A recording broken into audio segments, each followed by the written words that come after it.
Welcome back. It's good to see you here. I missed you guys. This 2 weeks felt like it felt longer than 2 weeks to me since we've done a show. Chubbs is here. It's rowdy as ever. Just crawled up here. Hi. I can't say happy Memorial Day. It's Memorial Day today, but I hope you had a good one. And for all of those of you out there who served, thank you very much for your service. I served 8 years active duty myself a long time ago. So Memorial Day. Hope you've had a good 3-day weekend. And I hope everything's going good in your life. The whole reason I wanted to give a couple weeks, I'll get more into that later. There's a story I want to show you that has something to do with this subject. But with what happened to YouTube has they launched a new algorithm a few weeks ago, and I know everybody's feeling the squeeze. So many strange things are happening, man. It's crazy. But, you know, it's just people's channels they're disappearing still. Some of them still getting demonetized, and some of them actually selling their channel to other people. Get down, Chubbs. Come on. There you go. Some people are actually selling their YouTube channels. Fishers of Men was one of them that did that. And then I just discovered a new one today. You ever heard of the YouTube channel called Elite NWO Agenda?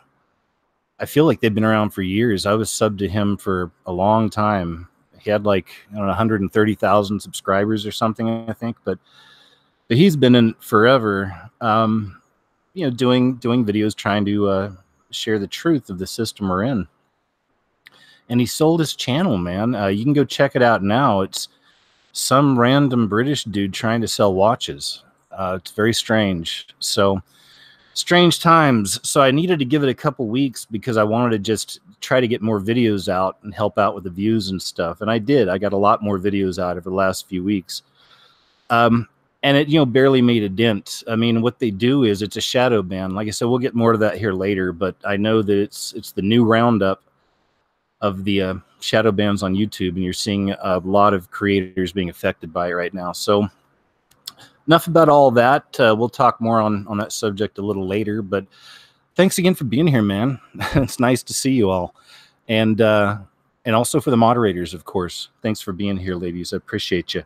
Let's get into it here. I did actually, one of the videos I did about a week ago or so had to do with, there's a lot of women who are actually giving up on relationships with men, and they're giving in to spirits and ghosts, as they call them. That's how the stories are. It's always a ghost. You know, I believe these are succubus and incubi, or incubus and succubi, right? Or succubus. Anyway, so this lady was actually in that video, and this is an update on her story since I made the video. This is just recent here. Woman who married 300-year-old pirate ghost needed exorcism after violent breakup. There's a whole history on this. Like I said, you can find a lot of stories about this lady was profiled, about 5 other ladies, I think, or so, that getting into this thing of sleeping with ghosts. A woman who claims she married the 300-year-old ghost of a pirate has told how he nearly killed her after she broke off the relationship. Amanda Teague was forced to undergo an exorcism after she says her former soulmate turned nasty and possessed her. This lady could also be a kook. You know, we have to take that into account. To me, it's a kind of a goofy, could be a goofy, funny story, or it could be a real nightmare, a real horror show. If this lady actually invited some spirit into her life and she was actually having encounters with it, as she says she was. And it was something wicked. But still, moving on. In 2016, she claimed to have married a Haitian pirate called Jack, who died in the 1700s after being executed for thieving on the high seas.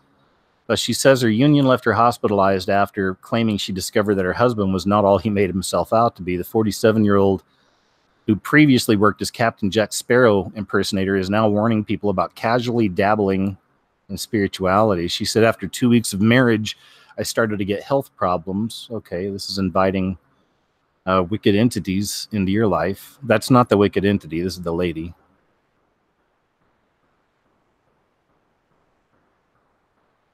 Says I started to get reoccurring perianal abscesses. Okay, TMI. and I was suffering from cirrhosis. After about 4 or 5 months in, when things started to go really downhill, I went back to some of the people that had communicated with Jack. I know the symptoms of possession, and part of it is ill health. So I was concerned. Yeah, there you go.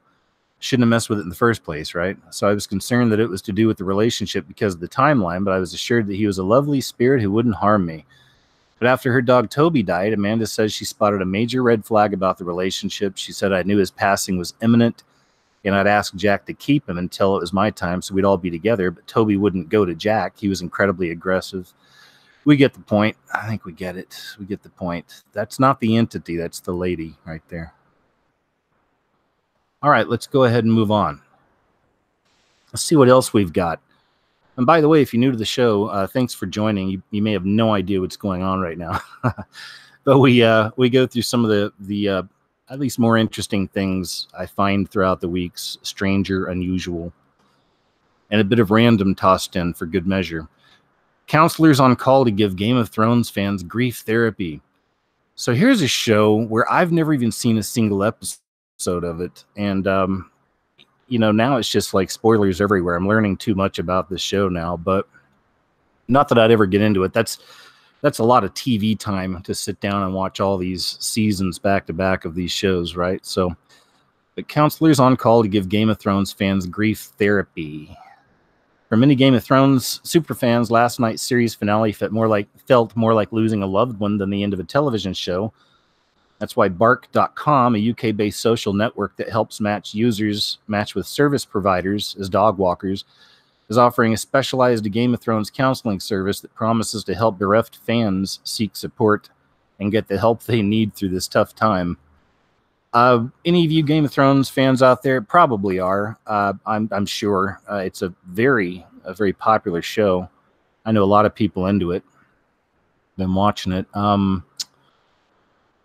I saw an angle on this story that has to do with, our favorite subject. Just kidding, but social justice warriors, where apparently that's a large part of the fan base that's upset with this. Spoiler alert here too. You may want to tune out for a second. This is just something I learned from the news, but I guess they're upset because I guess in the end a man won the throne or something, or defeated a queen or something like that. Like I guess they all expected this female or this heroine, this lady, to be like the winner of something or whatever. I don't know. They would come out on top, but instead it was a guy. I guess it was Jon Snow maybe. But anyway, I guess the issue is some people don't like that it's a male figure, blah blah blah. It's just more of that stuff. I mean, you just can't get away from it. So some of you who watched the finale know better than I do what I'm talking about right now, because I didn't see it. But if you know anything about that, join into the chat or maybe leave some comments below once this is uploaded and let us know your thoughts. This one's really crazy. This is Children of the Corn, Lord of the Flies. It's a little bit of all that. News story here. Check this out. Police are looking into a disturbing video that appears to of children attacking a grown woman in a park playground in the city. CTV's Colin Thompson. Well, the volume is terribly low. I'm not really sure why it's not on my end.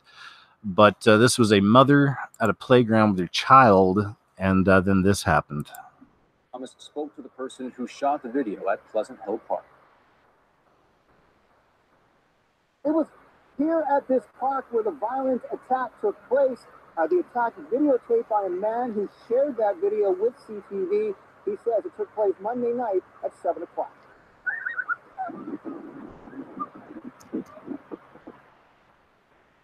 The video shows 4 young boys punching and kicking the unidentified woman as she falls to the ground. The woman struggles to fight off her attackers while other boys stand around and watch.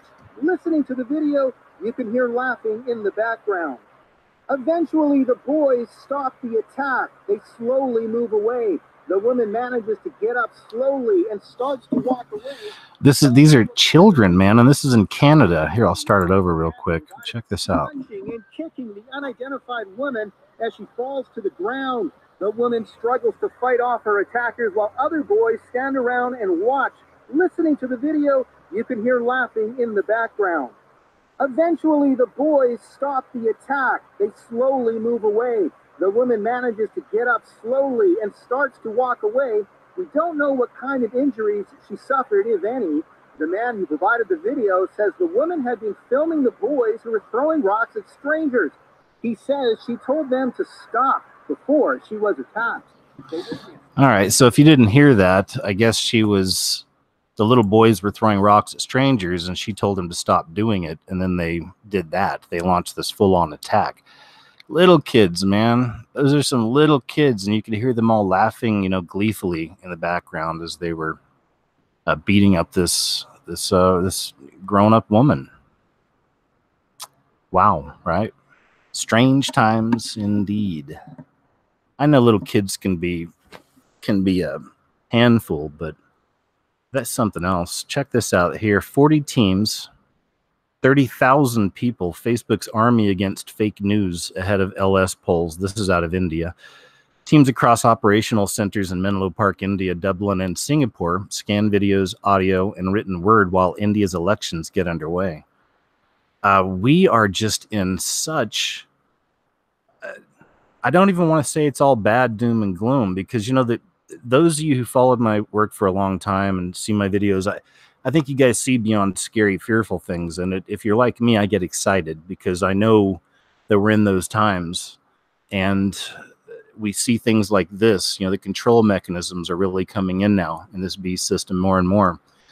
And there's people who are, you know, who maybe think that it's all going to get better or something, but I don't know until they destroy Facebook, Google, and all these other ones and give people more choices, you know, make it more fair, if you will, for other voices out there to grow, voices outside the mainstream narrative. I mean, it's an obvious monopoly they have, and they're doing stuff like this, you know. I mean, this is like it's monitoring your speech. This is just one example. We know there's tons of examples of censorship here in America. So I don't see the news of the end times type stuff being bad news. I see it as good news because I know that Christ is coming back. And that's just me. I know some of you probably said, I'm out of here, but, you know, please hang out a little longer. I'm not evangelical. I'm not even religious. I'm just a follower of Christ. I read the Bible for myself and have a relationship with my Heavenly Father. And that's what it's all about, man. That's the message I hope anybody gets out of the channel after years of watching it or whatever is just, we can look at this stuff all day long, but what really matters is just have that relationship. So anyway, yeah, there you go, man. Here we are. And this is, I'm sure, why they're launching even new forms of censorship now here in America because of the 2020 elections coming up. So that's going to get crazy. Things are getting crazy. We'll talk about some of the political stuff too in a bit. I've got, I think, a couple videos up here. This one's really interesting. Look at this. Swedish government. Again, it's destroying history, right? Destroying our history. You got to get rid of the history. I have a brand new video all done. I just wanted to wait till this show is uploaded so I can upload it after. That'll hopefully help it get the views, get it out there, get it seen. But in that, I talk a little bit about what's happening right here. Again, it goes back to the, destroying the history. Fahrenheit 451 is a good example. It's a book by Ray Bradbury. HBO made a little movie about it. But the firemen in Fahrenheit 451 don't put out fires. They set fires to books. That's their whole gig, is destroying knowledge, destroying history.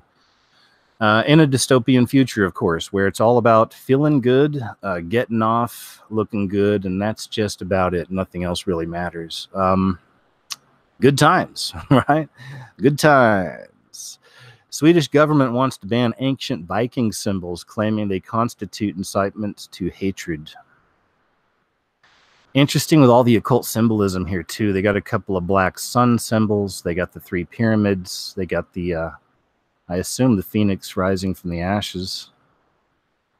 Just to name a few, looks like a 666 on the bottom left, perhaps.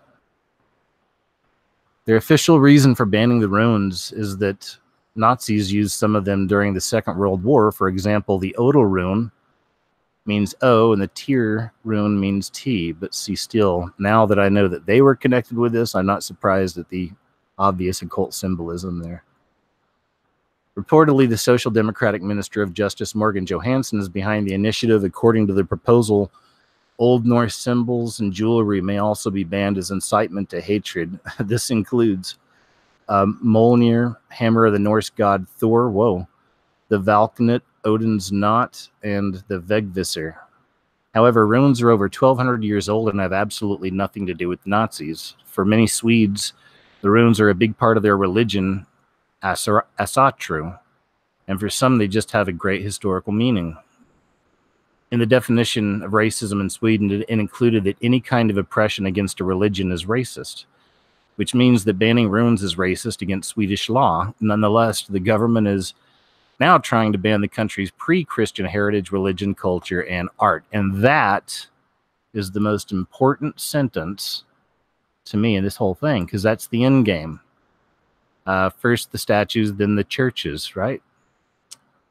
First the statues, then the churches. Nonetheless, the government is now trying to ban the country's pre-Christian heritage, religion, culture, and art, which will eventually come to anything associated with Christians as well, and the history there. I mean, it all has to be wiped out for the final world religion. Interesting stuff. Let's see what else we got here. This one's pretty wild. I've been, I'm always working on videos, and I've got some I work on forever because I'm just waiting on new pieces. This was a new piece to a video I've been working on about, incel culture and stuff like this. The involuntary celibate, they call them. MGTOW also, men going their own way.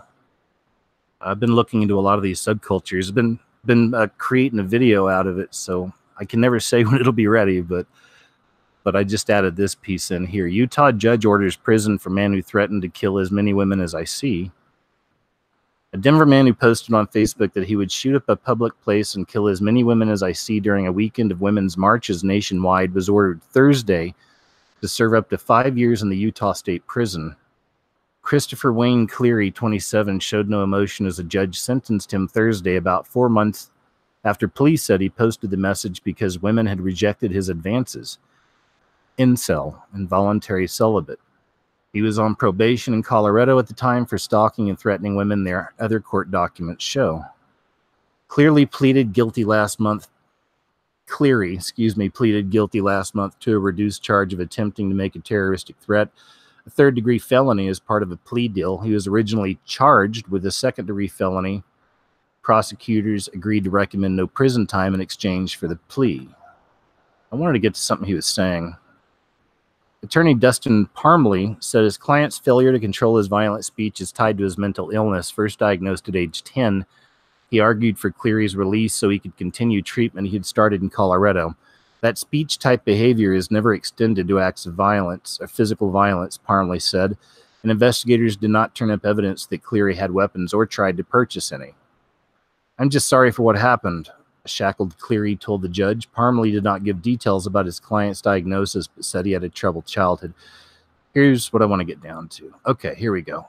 Cleary was arrested at McDonald's during a trip to Provo on January 19th, same day as women's marches were held nationally and in Utah.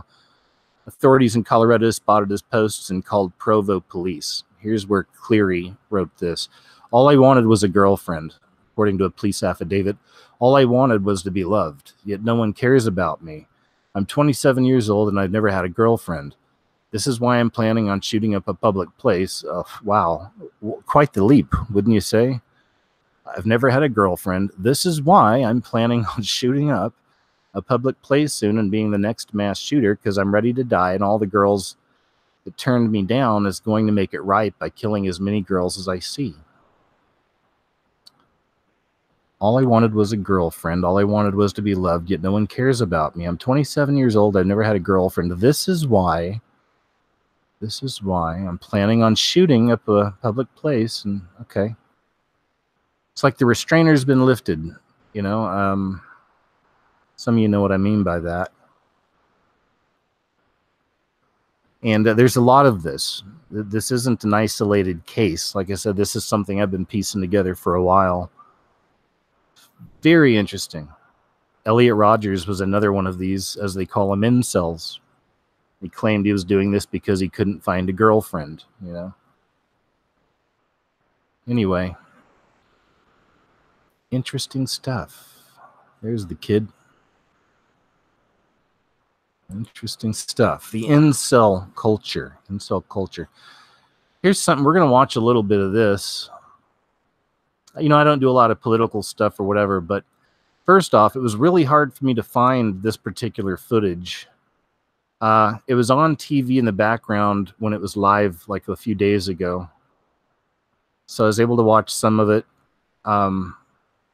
That's why I wanted to find it, because what you do, this whole thing that's happening, you know, in America, again, with our politics and our system, we've never seen it like this before. I mean, at least I haven't. In any recent history I've studied, never talks of anything this drastic and this bad, where this is obviously the most divisive president that we've ever seen. I mean, it's unbelievable.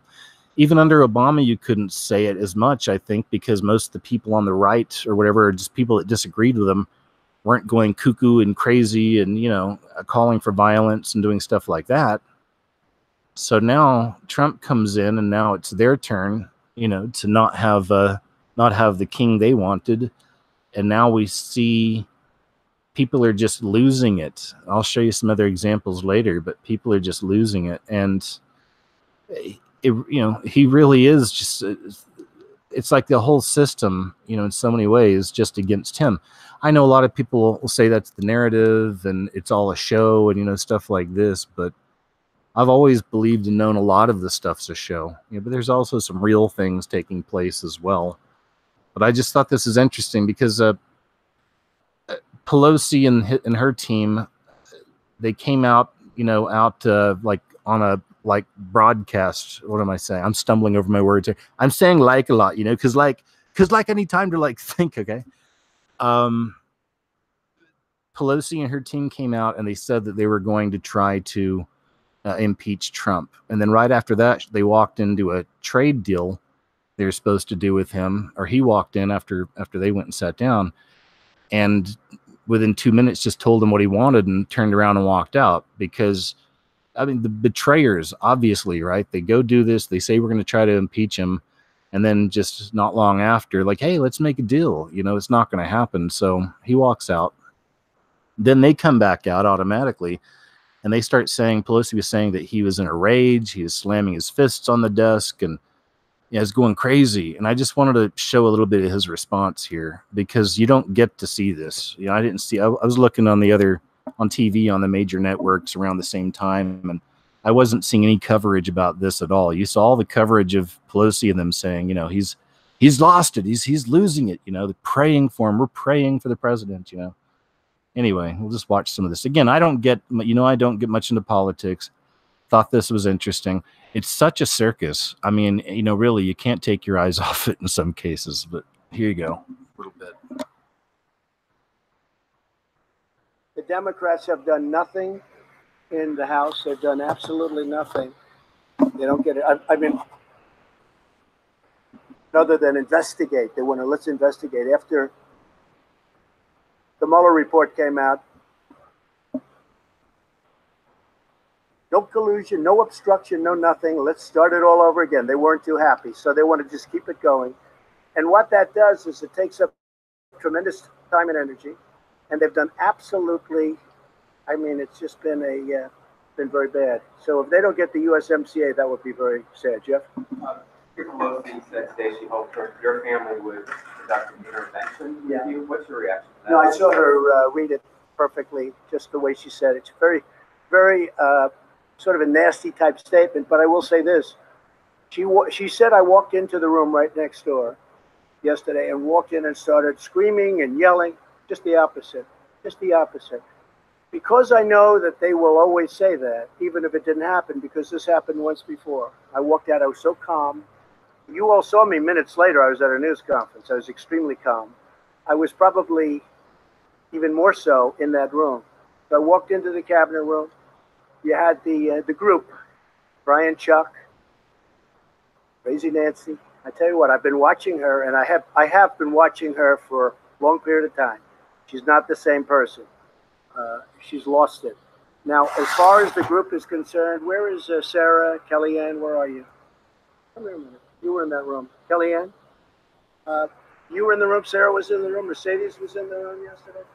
So I just want to let you know, every time I go into a room, if there aren't cameras, they come out and say, oh, he was yelling, he was screaming. Kellyanne, what was my temperament yesterday? Very calm, her temper tantrum. I told the facts first crowd, as they probably said, feeling temper tantrum, rage, lost it, that's just a lot. Anyway, that's all. I mean, I know the audio was a little low, and I don't want to play out the whole thing or whatever, but basically he goes around and all the other people that are in there, back him up on what he's saying. And why does this matter to me? Again, it's like when I see such an obvious example of them just blatantly lying, like this, and it just goes to show you, where we're at, man. It's unbelievable sometimes to me. It really is. It really is. And I don't mean just the political thing. I mean just what's happening in the world in general. I mean, I started all this about 12 years ago. I've done a lot of things off YouTube as well. And time's moving so fast, man. And we're seeing this stuff just speed up. Because where does it go from here in American politics anyway? Where would it go from here? There's such division, such hatred, and people are losing their lives even. There's craziness going around about with all of this. So, where does it go from here? I don't know, right? That's why I've been saying for a long time that there's a darn good chance that the event will happen on Trump's watch. He's the perfect scapegoat now for this beast system in that sense. He could be, then because they're working their way to get the world to hate him anyway. Everybody, right? It's like, media, politicians. So it's all been set up.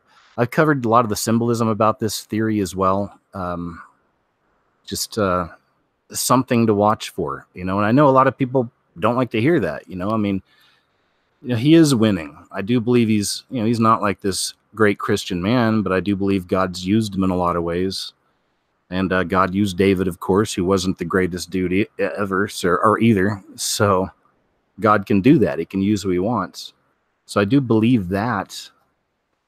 I'm watching closely. Like I said, where do we go from here? Can it go from here? Are we literally witnessing the final end? Like the real sinkholes are opening up. We're really seeing it right now as far as the end game, the divisiveness. This is, it's just so crazy, man. And you see it everywhere. Anyway, I'm rambling. Sorry, I do that sometimes. But this is a bit of a doom break. This is interesting. Newly discovered color images offer a rare glimpse of 1950s America during its boom years. So I'm sure you can see that, right? Look at that. Is there anybody in the audience that remembers days like this? I don't know. Could be. Wait. Could be. Yeah, it could be. Anybody in the audience that remembers living in times like this? Look at that. Simpler times, huh?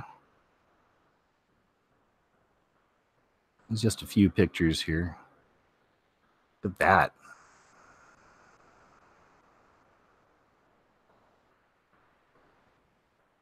Chicago.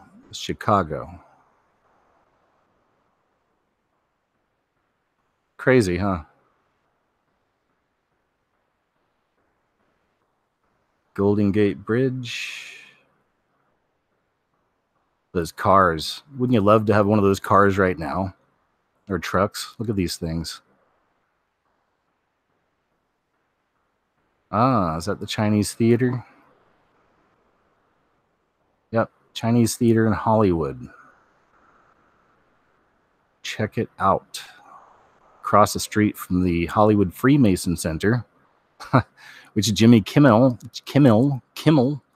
now does his nightly talk show from. There's Hollywood. Sure looks different now. I lived out there for a while, Now there'd be tons of creepy costume characters running around here. trying to get some money from you to take a photo with them. And then just everything else you can imagine. I mean, who knows what you're going to find when you take a walk down Sunset or Hollywood Boulevard. Colorado, Cripple Creek. Up on Cripple Creek. It's cool, huh? A simpler life. No internet cafes. Wow, it's a nice shot. That's Manhattan. Cool, huh? That's Chicago again. Man, wow. You with me on this? Do you guys even care about this? Some of you might not, but I love looking at stuff like this. It's just interesting. Different time, huh? Wow, let's see where this is. Okay, Manhattan. Look at that. I've been there too. Lived out there in Brooklyn for quite a while. And I can tell you, it definitely does not look like this. Very different. This Chinatown? Yeah, Chinatown in San Francisco. Get a load of that. I mean, people right off the boat gathering together and creating this community back in the day.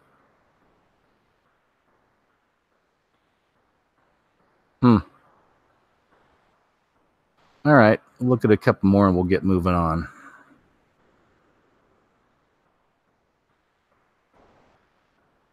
Broadway. I don't know what they're looking at. 42nd and Broadway. And there you have it. Little trip down memory lane. We went through a portal together back in time. This one, I got to warn you, trigger alert, not mind control monarch trigger. I mean, anger type trigger. Instagram model breaks nose off 200-year-old statue in desperate bid for likes. Pretty much explains it. Let's see if this will play for us. I'll read a little bit and see here. There it is. That it was. There it is. I guess you can't make that bigger or move it. All right, so there you go. It's only a few seconds long, but bottom right.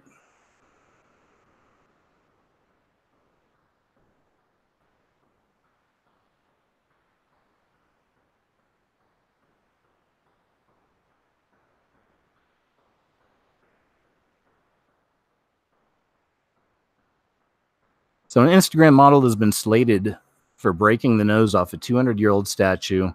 Julia Slonska has lost a lucrative advertising deal after smashing the statue in a misguided attempt to gain more Instagram followers.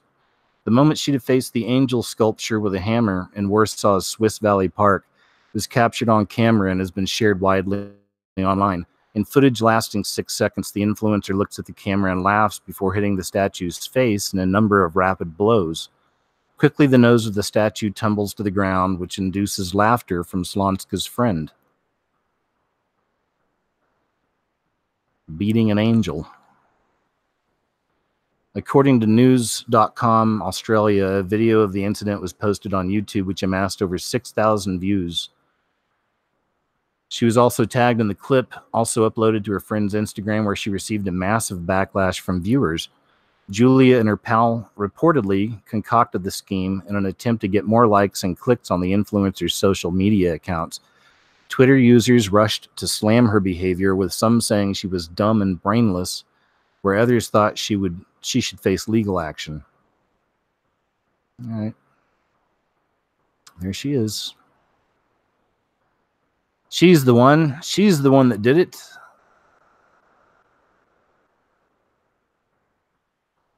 There you go.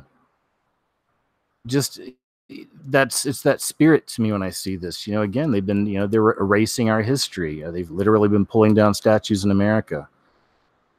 The new censorship, again, it's not the burning of the books, it's the destroying of your social media presence, which pretty much everybody, especially in business, it has to have one now. So it's that same spirit, though, at work here, you know, destroying, you know, bashing the angel, but destroying the history to make a new. And for the new world system, the fully realized beast system. Dr. Drew Pinsky warns Los Angeles could be at risk of a deadly epidemic this summer. Thousands of lives may be at risk this summer in Los Angeles, and politicians could be to blame, according to one famous TV doctor. Before I get into this, look up sometime, if you're interested, some of the footage of the homeless in Los Angeles, the homeless encampments, and also the new rat infestation. They're worried about typhus. That is insane. Typhus comes from filth, extreme filth. So keep that in mind. Radio host and addiction medicine specialist Dr. Drew Pinsky talked about the horrific conditions on the streets of America's second largest city Thursday before making the frightening prediction on Fox News Radio's The Brian Kilmeade Show. I live in the great state of California, the utopia that is California, which is a nightmare, Pinsky said. I want to give you a prediction here. There will be a major infectious disease epidemic this summer in Los Angeles. Pinsky described to Kilmeade what he believes to be the almost medieval conditions in the city of angels and compared local politicians to Nero, the infamous Roman emperor who allegedly fiddled while his nation burned. We have tens and tens of thousands of people living in tents. Horrible conditions, sanitation. Rats have taken over the city. We're the only city in the country, Los Angeles, without a rodent control problem. We have multiple rodent-borne, flea-borne illnesses, plague, typhus. We're going to have louse-borne illness. If measles breaks into that population, we have tuberculosis exploding. Literally, our politicians are like Nero. It's worse than Nero, Pinsky said. Homelessness and trash are a growing problem for residents in LA. Even in San Francisco, they have a poop problem. Have you seen this? We probably covered it on one of the shows in the past. Excuse me, but they have a poop problem. Tons of homeless and people are just squatting and duking, like, you know, wherever they want. Squatting, duking, and scooting, you know, all day long. That's all they do. They eat trash, they squat, they duke, they scoot. That's it. Squat, duke, and scoot. Pinsky said the city's homeless situation and sanitation crisis are out of hand and politicians are doing nothing to stop it. He believes the mentally ill will suffer the most and that officials are not reacting to an eventual epidemic. It's like nothing I've ever seen in my life, he said. I feel like I'm on a train wreck waving at the train and the train is going to go off the bridge and the bridge is out. Pinsky added, here's what I want to do. I want to take away qualified immunity from the politicians so we can go after them for reckless negligence. There you go. Dr. Drew. Throwing it down, sounds like. I've seen for years in comment sections from time to time, people say that Dr. Drew is they believe he's a handler for mind control Hollywood victims. I've looked around at some of that. I can't find anything really substantial or anything myself. Didn't give it 100%, but kind of just snooped around some.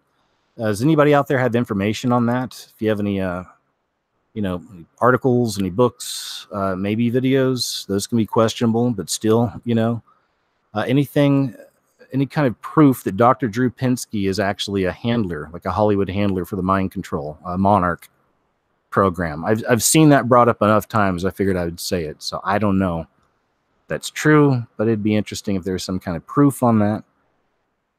This is interesting here. Consumer alert, Tylenol's empathy-killing properties confirmed in second study. 2 highly concerning clinical studies in 4 years reveal that Tylenol not only kills the pain, but human empathy as well, adding soul-deadening properties to its well-known list of serious side effects. When will we learn? Synthetic, patented chemicals have profound, unintended adverse health effects that take decades to be recognized, long after exposed populations have suffered profoundly. The risks of these pharmaceuticals are sometimes several orders of magnitude higher than their natural alternatives. Over-the-counter painkillers have become classic examples of this, with so-called low-dose aspirin no longer considered safe enough to use for the primary prevention of cardiovascular disease and stroke. Ibuprofen causing tens of thousands of deaths each year due to its recently discovered cardiotoxicity, and Tylenol's adverse effects on the psychological constitution of humanity. I need to save this one. This is a good one, a real good article here. Only just beginning the surface on top of its already well-established extreme toxicity to the liver. All right. In 2015, a groundbreaking study found that Tylenol not only blunts pain, but has potent psychotropic side effects highly relevant to human social connection and behavior, such as blunting both positive and negative emotional stimuli, also known as affect flattening in psychiatric terminology. Now, a new study published in March in the journal Frontiers of Psychology titled A Social Analgesic, Acetaminophen reduces positive empathy, further confirms that this extremely popular drug, billions of doses taken annually, directly interferes with the experience of human empathic connection, specifically reducing empathy for other people's suffering. That is, look at that sentence. Look at that sentence. Okay. Further confirms that this extremely popular drug, billions of doses taken annually, directly interferes with the experience of human empathic connection, specifically reducing empathy for other people's suffering. That's huge. Billions of doses taken annually. And we wonder why people run around acting like monsters. Well, there's whole channels dedicated to true crime because there's so much of it that's happening. In the new study, researchers tested the hypothesis that Tylenol impaired affective processes related to the experience of empathy with a double-blinded, placebo-controlled trial consisting of 114 undergraduate students who randomly received either 1,000 milligrams of the drug or a placebo. 1 hour after administration, subjects read scenarios about the uplifting experiences of other people, and their responses were evaluated with the aim of determining their ability to empathize. Results showed that acetaminophen reduced personal pleasure and other directed empathic feelings in response to these scenarios. Wow, right? Wow. Overall, the present research shows that acetaminophen reduces empathy for the pleasurable experiences of other people. These findings not only constitute an important step forward in our understanding of the effective mechanisms underlying the experience of positive empathy, but also raise concerns about the societal impact of excessive acetaminophen consumption. I'm going to have to use this in something. This is just such a huge story. Tylenol created internet trolls. Tylenol created trolls. Tylenol created triggers, trigger events. This is crazy. It's crazy. I love stories like this, though. You know? I love it. Just totally exposing something that we've all exposed ourselves to for so many years, most of us thinking it was okay and helping us. What else we have on the roster? I'm going to grab a drink here real quick, folks. Unsweet tea this evening with a dash of honey.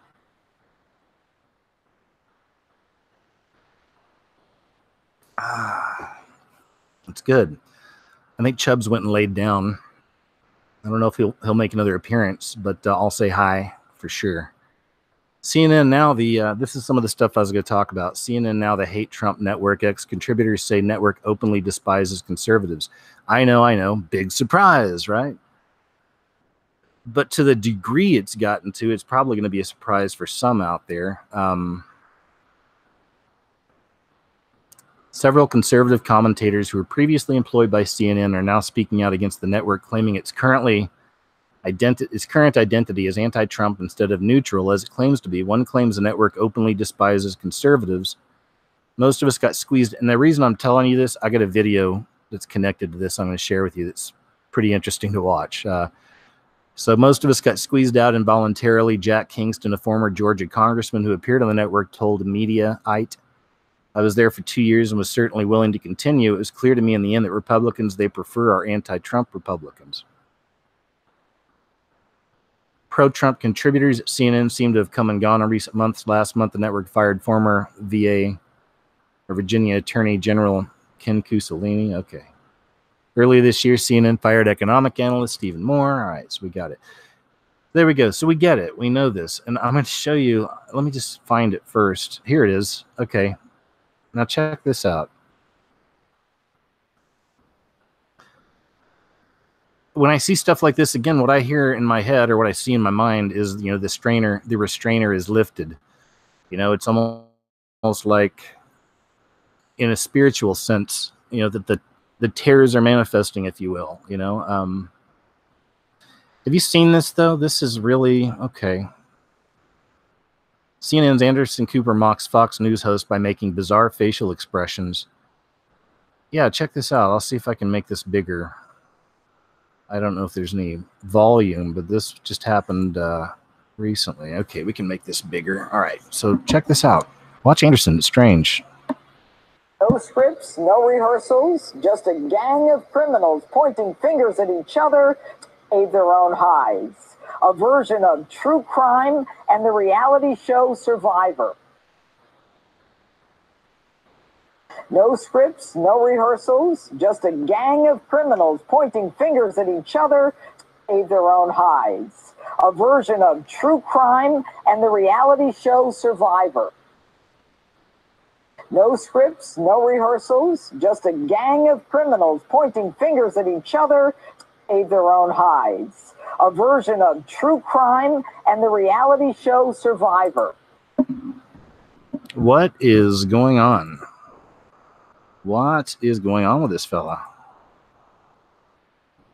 Again, I guess that's the point again I was trying to make is just the decency is we're seeing the end of decency. We're seeing more of a hateful spirit come across the land, if you will, and definitely seeing it manifest in these kinds of ways. It's just no more civility. Some of us have been talking about and making videos about America, the future civil war for a few years. And now look at the state it's in. Look at where it's at, right? I mean, it's just openly hostile, creepy and weird. I don't know what this... I don't know what to make of this guy. Anyway, and that's real. That really happened. It was actually on CNN when that happened. Here's just him doing his faces.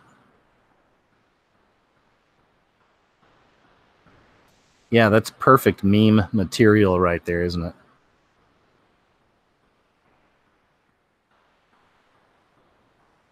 Geesh, it's weird. Anyway, okay, I'm good. I don't like watching too much of him. Can't watch a lot of that fella. He's weird. One of my news shows way back, one of these not catching up shows, but one of these What Happened shows, I showed you guys some pictures that they put up from Anderson Cooper's childhood, and his mother was Gloria Vanderbilt, so he comes from money. But it showed how he was raised, and it was like a little kid's bedroom, but I'm going to say little kid like 5 years old, 6. Like the stuff looked like it would belong in a 5 or 6 year old's room, but it was all occultic and had weird occult symbols and just all kinds of strange things going on in this kid's room. You may be able to look that up and find it.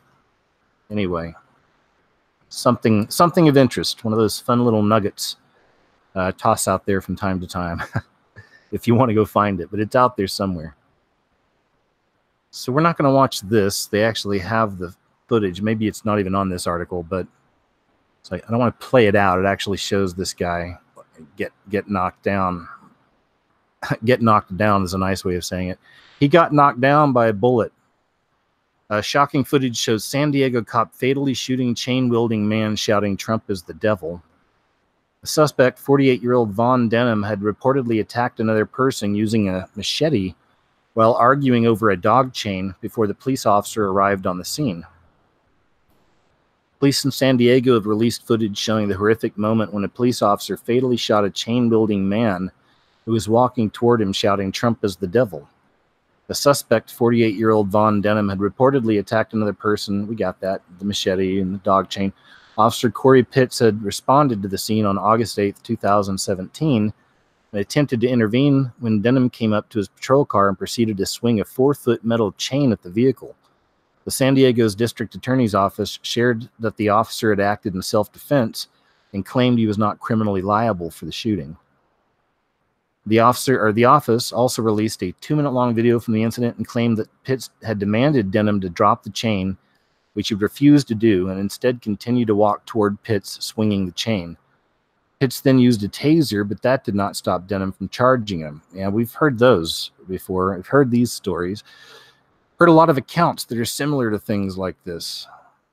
Pitts then used, but I know this guy opened the portal. He's on some kind of drug. I think they say it down here. But Pitts then used a taser, but that did not stop Denham from charging at him. This led to Pitts moving back a block and a half while continuing to order Denham to drop the chain and get on the ground. The footage shows Pitts warning Denham that he would shoot if he did not put the chain down. According to the New York Post, Denham could be heard muttering, "Trump is the devil." Denham is then seen running towards Pitts, who is heard saying, "Drop that now, drop the chain, get down now," which Denham responds, "Shut the F up." Pitts shared with investigators that he believed that if Denham got close enough, he could very well knock the gun out of his hand and use it against him. Pitts then fired 2 shots, which saw Denham fall to the ground. He passed away at the hospital later that day, and a toxicology report showed PCP, there it is, cannabinoids, and meth in the system. There it is. There's the portal. And in they come.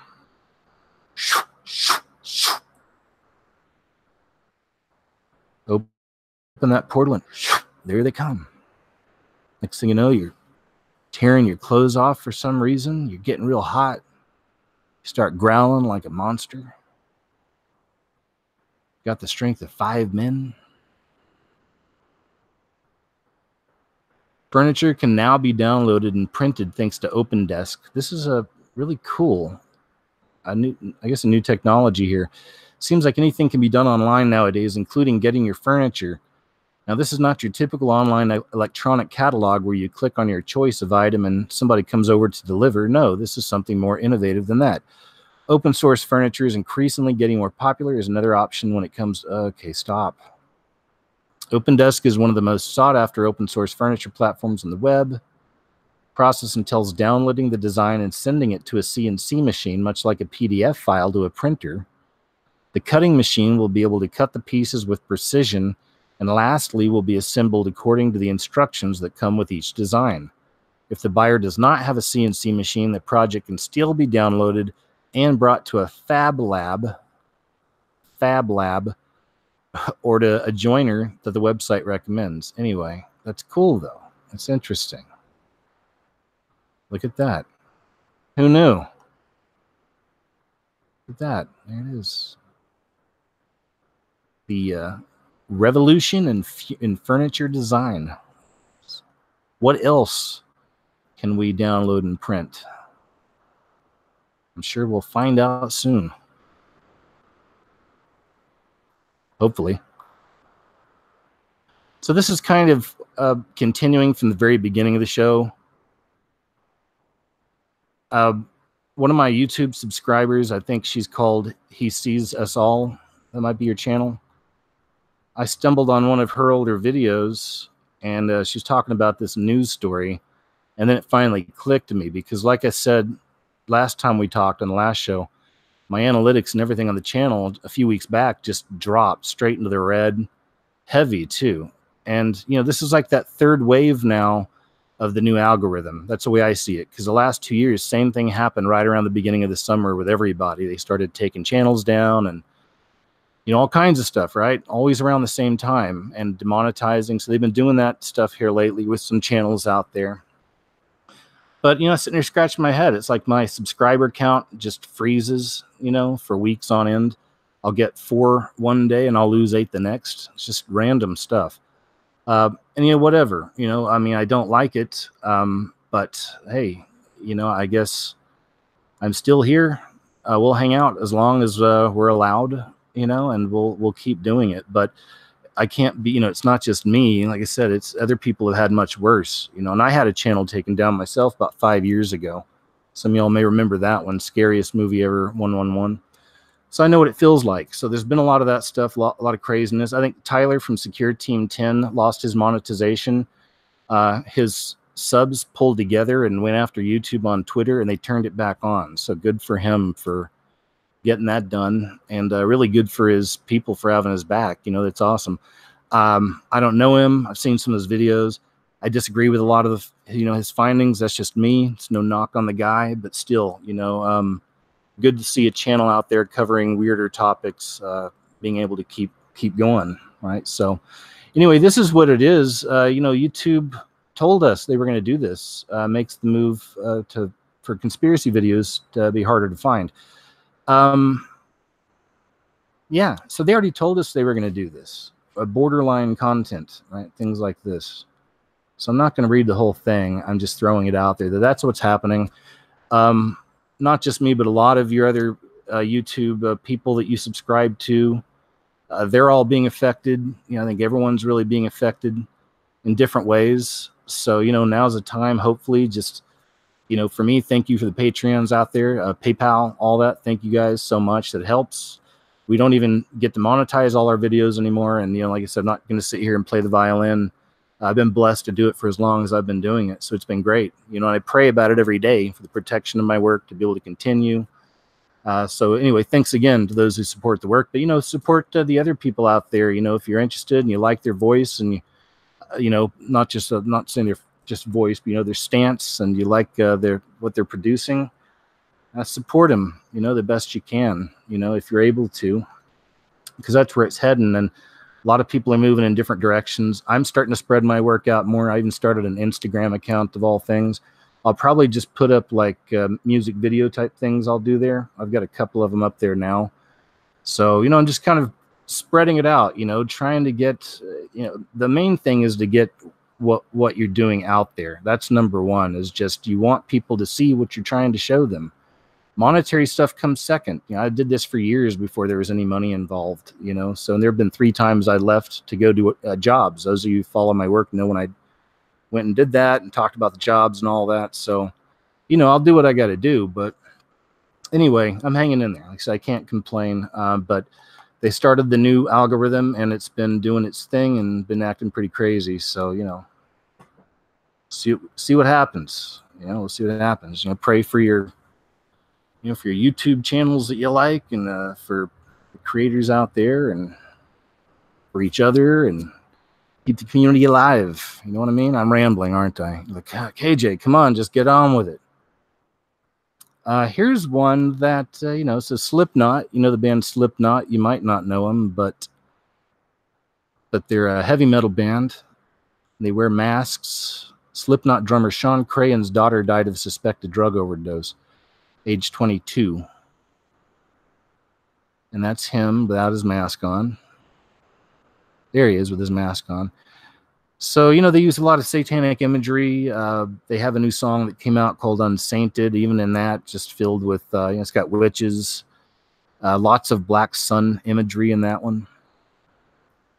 And then the masks themselves, some of them are just really just crazy. So obviously kind of satanic. And most people probably think just like Marilyn Manson, it's all just for shock value or whatever. But you look at their songs, some of the things they sing about, a lot of the symbolism they use, and it makes you wonder, you know, are they just doing it for shock value and to get attention, or are they, you know, potentially really making deals with the devil? And we know that that does happen in some times, or in some cases, out there in Hollywood and in the entertainment world. I was trying to see what that tattoo is on the back of her leg. Anyway, I can't really tell. So I'm just sharing this because, you know, I wasn't going to make a video on it. Slipknot drummer's daughter dies. Illuminati exposed? You know, question mark? You know, Illuminati involvement? Question mark. So, but I wonder, anytime I see one of these, especially with them just releasing a brand new album that was trending on YouTube for a few days there, #1. They released a new album, and right around the time this death happens, and we've seen, you know, again, I'm not saying that, you know, I don't know, but I'm saying it's interesting because we've seen this same scenario play out so many times before around other celebrity deaths, or, you know, or relatives of celebrities or close friends. Sometimes a celebrity will have something like a movie coming out or something else, or a new album. Around that time, they lose their best friend, or their best friend from childhood dies in a mysterious car crash, you know, just stuff like this. It makes you wonder, you know, and I like, that's in my wheelhouse. I like thinking of those kinds of things and wondering, you know, you never know, but until there's any real solid proof on this case, it just made me wonder, you know, that's all. So we've been losing a lot of rock and roll people too. We lost Chester Harrington or whatever, and Chris, what's his name? Sorry, I was trying to read those side stories. Moving on here. You know, Black Hole Sun, that guy. Soundgarden. He passed. His name escapes me right now. Have you seen this story right here? This one was another one I thought was interesting. BuzzFeed is attempting to destroy a 14-year-old girl because she hurt their feelings.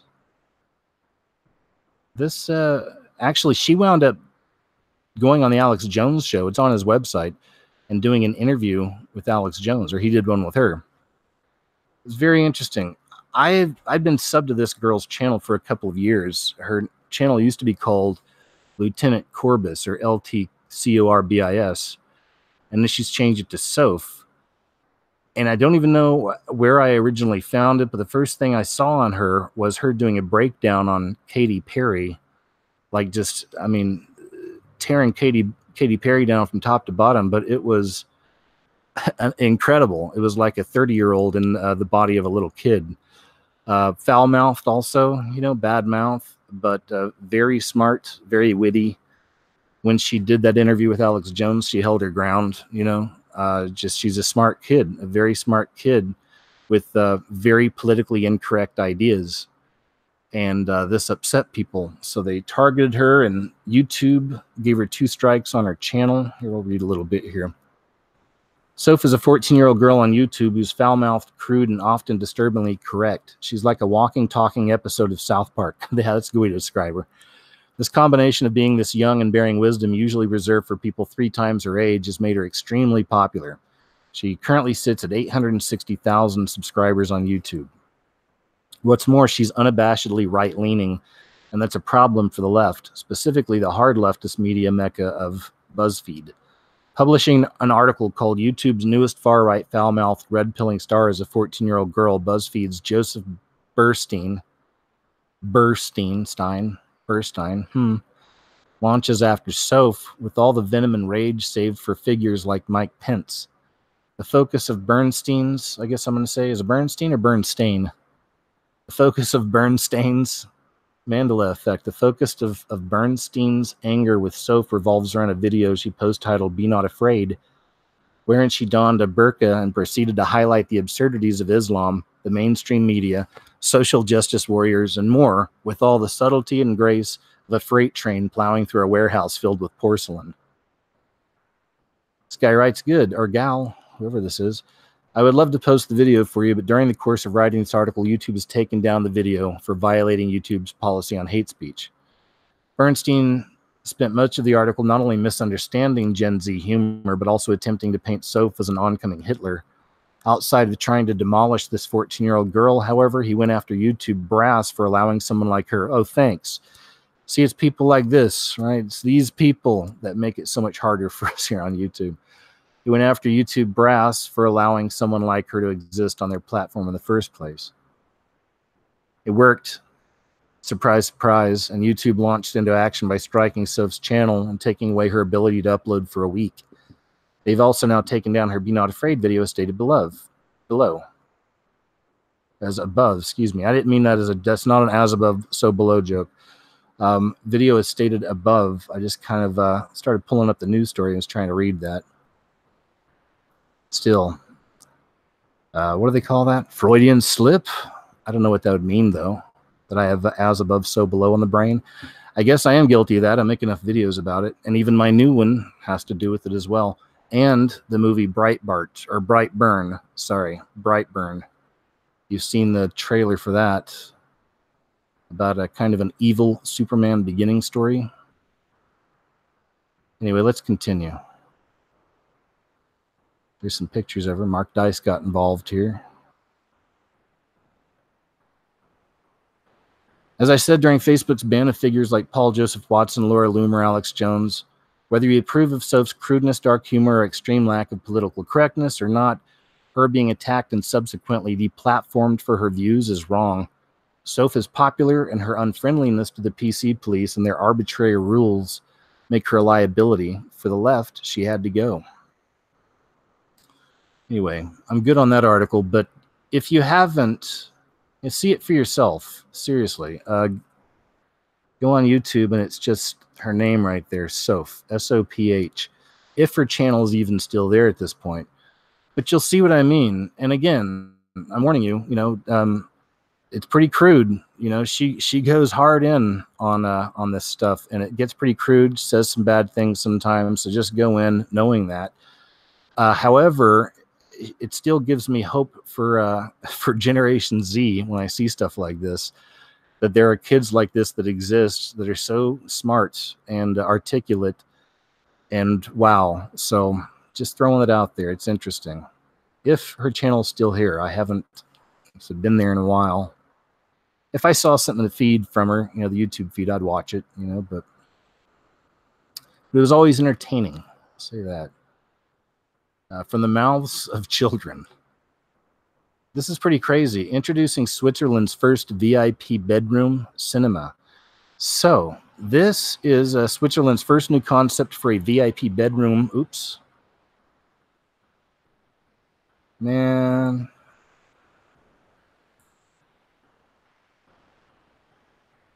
Sorry. I guess I have to whitelist these people. Okay. Go back.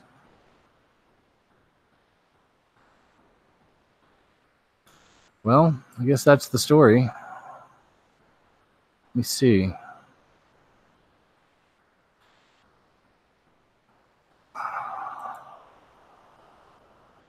No, I don't want to do that. It's going to be slow.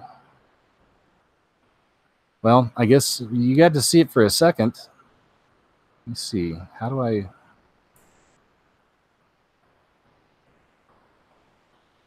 Oh. This really better be worth it. Right? Better be worth it. Better be a really cool picture. Okay, there you go.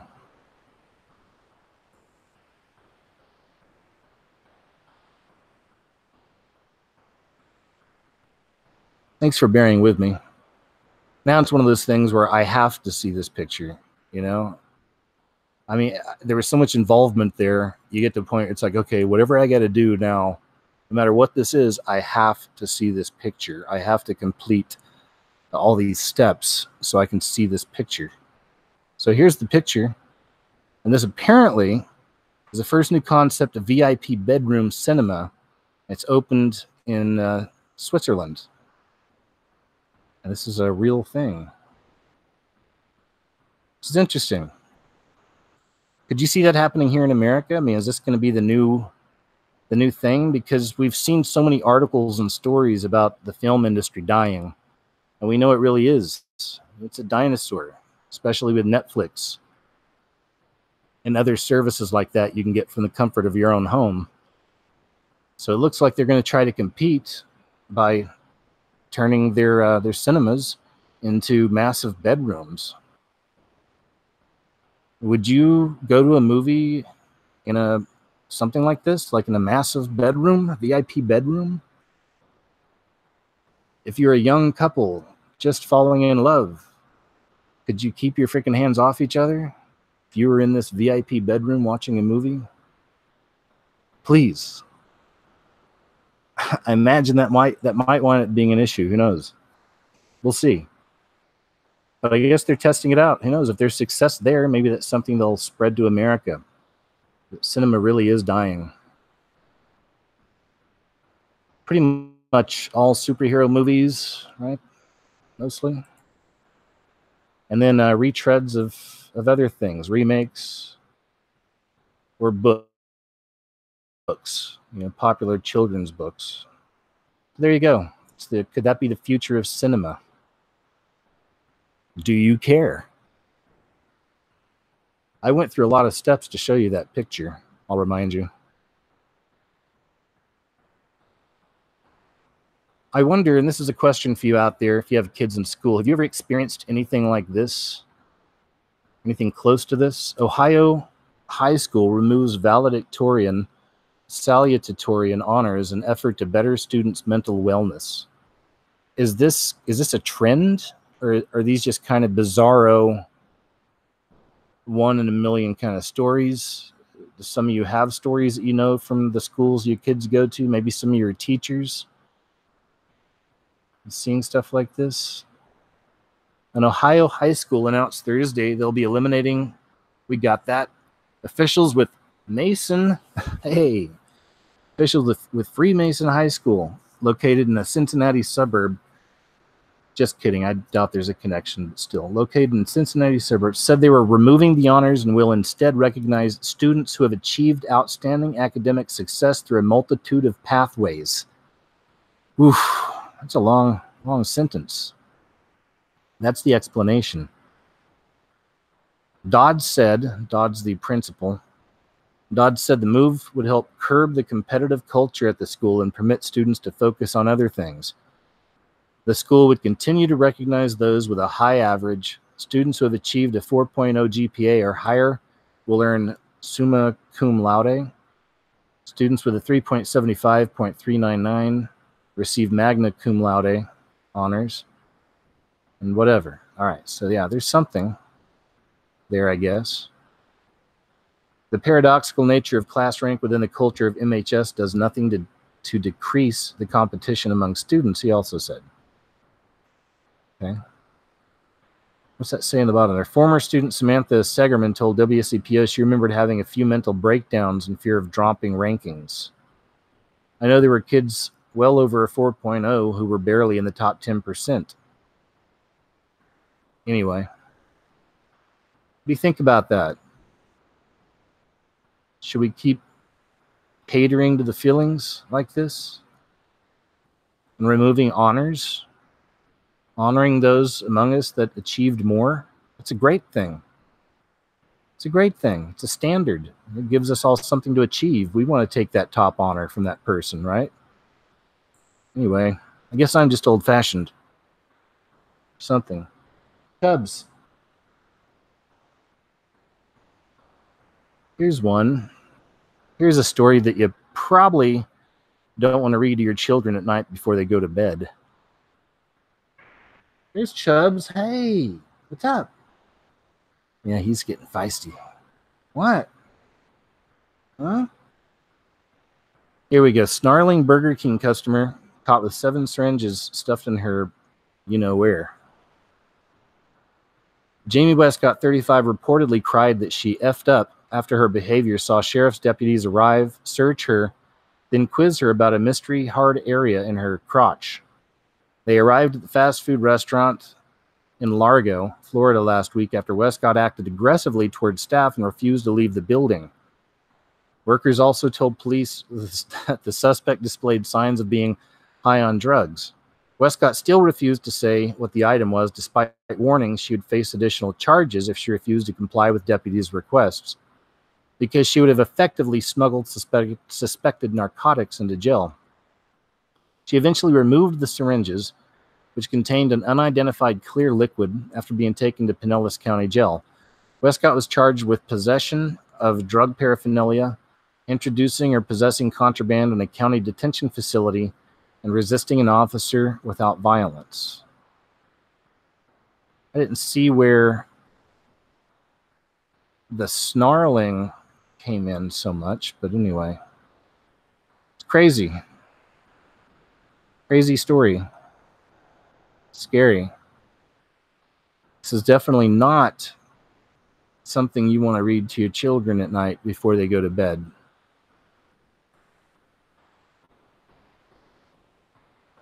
Okay, that's Pirate Ghost story. Let's see what we got here on the end there. So here's this with more of that censorship, back to Facebook again. Even private conversations may be categorized as hate speech by Facebook.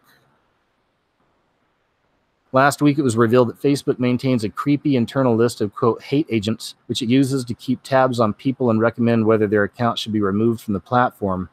Now, new leaks from a Facebook insider have shown that the instruction on this internal list say that private statements which become public may be considered, quote, hate speech by Facebook and can be used as the grounds for account termination. These new leaks, so... Oh, okay. I guess they have Breitbart there. I was about to say, I don't know how much I trust anything called a leak. In this case, I'm not really sure, but I guess Breitbart covered it. Let's see. These new leaks were sent to Breitbart News and reportedly show that the hate agents list features mostly right-wing figures and some left-wing figures. Names on the list include Bridget Gabriel and, I don't know, a bunch of people I never heard of. Breitbart News says that some of the people are also listed alongside signals that they might be, quote, hate agents, according to Facebook, and that these signals are split into 3 categories. Level 1, signals that occurred in the past year. Level 2, signals in the last 2 years. And then 3 years. The list reportedly gives examples of these signals, which include acts of violence from supporters, calls for violence, hate speech, possession of hate paraphernalia, which is probably the Trump hat, I imagine, for some. So support for a designated hate entity, or designated hateful ideology. The promotion of ethnostates. Breitbart News adds that the list contains a recommendation section for everyone that's listed and that Facebook employees can use this section to recommend whether people should be categorized as, quote, hate agents and whether they should have their Facebook account removed. One of the most worrying aspects of this list is that, according to Breitbart News, it says public statements or statements made in private and later made public can be categorized as hate speech by Facebook. I'm going to take a drink, excuse me. You feel like talking? Huh? No? Okay.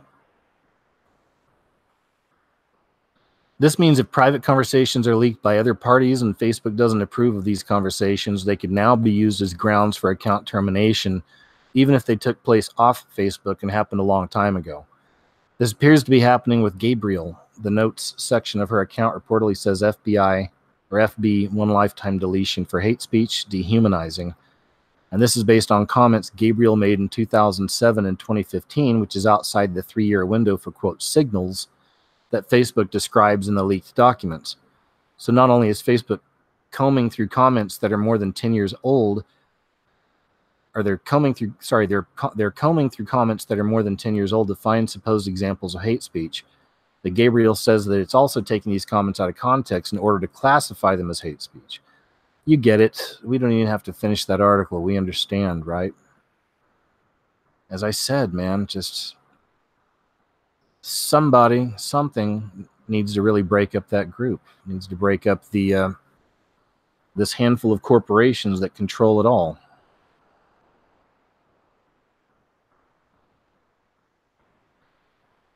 Here we go. Here's a story that you could read to your children at night before they go to bed, but I hope you won't.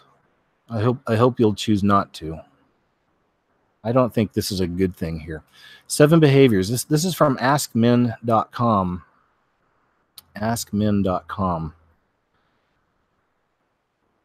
7 behaviors that no longer define being a man. I'm not even going to read all this stuff, but I'll get to, or I'm not going to read the whole article, but I'll get to this. So you don't need to watch or play sports, which is okay. You can drink other things besides beer. I think that's all right too. Exercise isn't all about lifting weights. Yeah. Can you talk about your feelings? I mean, it's not too bad. Your culinary skills can extend beyond the grill. Inferior decorating isn't just a job for women. Chubs. You don't have to be the sole breadwinner. Anyway, for whatever reason, I mean, I guess maybe you could read this to him, because I do agree with a lot of these things on the surface. But I found this, people were talking about this article and kind of getting angry, I guess getting triggered in their own way over this, talking about, that this is more about more of the softening of the man. And the fact that it's coming from askmen.com is a big deal, I think, because it's a well-known brand that's been around for a really long time. And, most of the points I get, and I'm actually with a lot of that. But, when you go more, I guess, more into the article, I guess that apparently is supposed to be a subtext. It says here, for a long time, society has had unwritten rules in place for the way men are allowed to act within the realm of what has traditionally been defined as manliness. Their unwritten quality has allowed for some fluidity over time, rut-row, but not nearly enough to challenge the overreaching ideas of masculinity that have long dictated what is and what isn't acceptable behavior for a man. But see, that's the thing is, I mean, here's the story. This is the obvious stuff. This is the obvious stuff. A lot of us don't watch sports or aren't hooked on sports, right? Not everybody's drinking beer all the time. We get about the exercise and talk about your feelings, and I don't know. It's just another example of, sometimes subtle, sometimes not, but the way that they continue pushing this narrative. We've seen stories on here where they're pushing bras for men. There was stilettos for men. We see all this stuff. So we get it. We understand that's a big part of the narrative. But this is just more of a, I guess, just the fact it's in a big mainstream. Many people are concerned. This is another example of them chipping away at toxic masculinity, some say. All right. Had about enough of that. Looks like we have something to watch here. You can't, maybe you can, but Chubbs is just going nuts behind me. Chubbs, come here. Yeah, can you guys hear him? Hey. Every day more and more strange things appear in the sky. Okay, here we go. I'm just going to play the actual footage of this thing here. Gigantic strange object appears next to the moon in Indonesia. That's pretty much all you need to know. You see, he plays the original video in here. Here we go.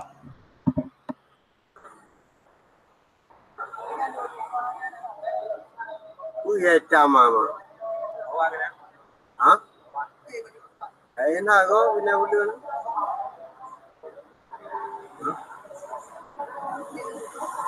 Alando niya. Bumiju ya.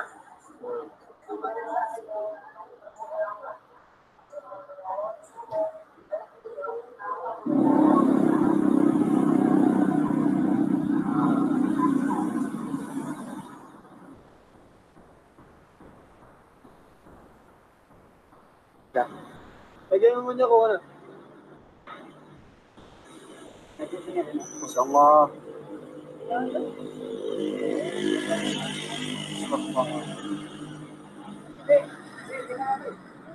Para sa live.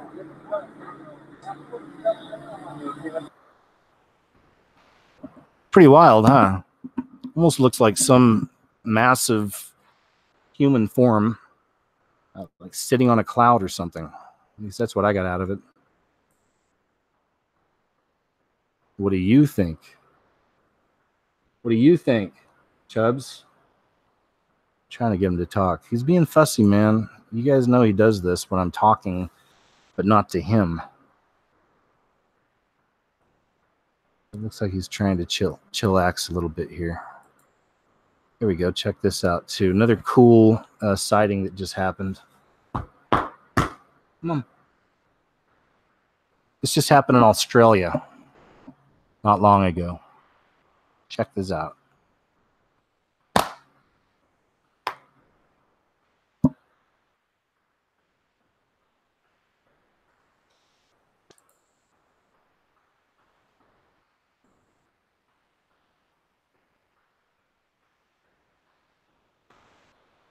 Stop.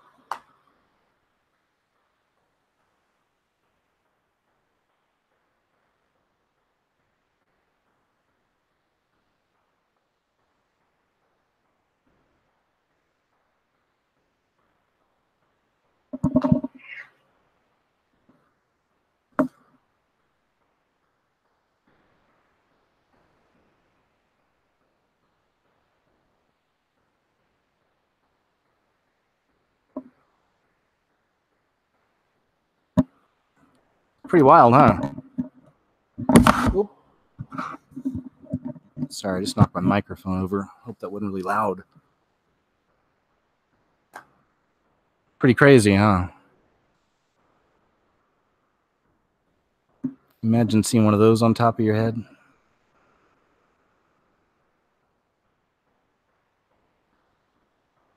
World Health Organization, that's WHO there. World Health Organization removes transgender as mental disorder. They have officially decided to stop classifying transgender people as mentally ill. World Health Organization member states adopted the new edition of the International Classification of Diseases during an annual assembly in Geneva on Saturday. It's the first update of the illness list in 29 years. They now describe gender identity disorder as gender incongruence, and it is no longer listed in the chapter of mental disorders. The World Health Organization says the right of people to receive medical services, such as surgical operations to make them sterile, should be guaranteed. Of course, they want to sterilize. And of course, they're up with, sterilization. Yes. A representative from Denmark welcomed the latest changes, saying that this is a big step forward to allow everyone to lead a life with dignity. Ugh, these people. The World Health Organization, right? An arm, a branch, a tentacle of the beast system for sure. They say they hope that the action will help to eliminate discrimination against transgender people and promote public understanding of them. It's the Baphomet culture, Baphomet world. Baphomet world manifesting. It's crazy, but it's true. This was an interesting one as well. Mom feared 9-year-old son who shot her to death would become serial killer, daughter says. A 9-year-old charged in his adopted mother's killing had reportedly shown signs of violence leading up to her death, according to family members. Pauline Randall, 51, was shot to death on May 6th at her Fawn River Township, Michigan home. The boy, who is not being identified because of his age, allegedly used a hunting rifle owned by his father to kill her. He's charged with 1 count of open murder and 1 count of felony firearm, making him one of the youngest people ever to face a murder charge. Randall had confided in relatives that she feared for her safety and that of others. She was so scared she was raising the next serial killer. Harley Martin, one of Randall's daughters, told the Detroit News. But Reagan Martin, another daughter, said she doesn't think the boy intended to take his mother's life. I don't think he meant to do it. I think it was probably a scare tactic, she said. But neighbors painted a different picture. One told the News he heard screaming from the house at around 11 a.m.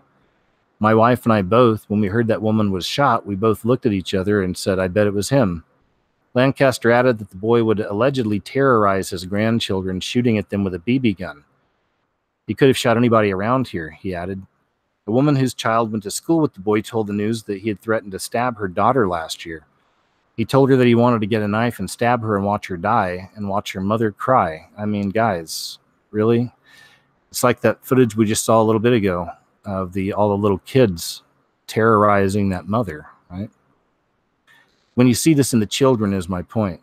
And we start seeing this stuff in the children.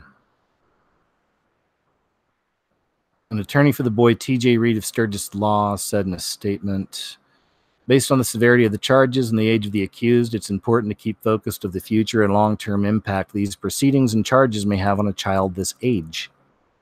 All right. There you have it. That happened. And that's not good. This one's a really interesting here. It comes to us from Burbank, California. And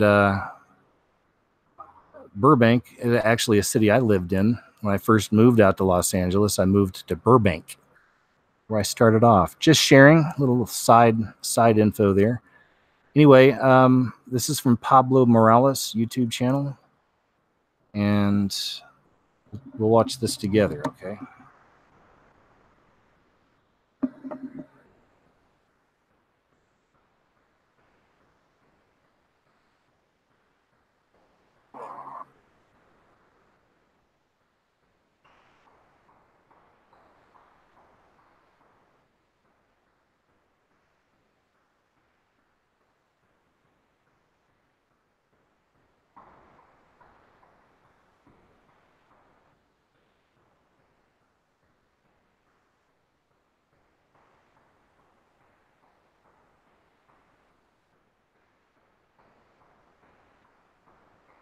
Is that Jesus Christ? Please. Please. Mom, es un hombre. Es un hombre. What? Yes, Mom. Pero it went behind the tree and I can't see it no more. Oh no, it's right there. No? I'm gonna come home and I'll wait. I'm gonna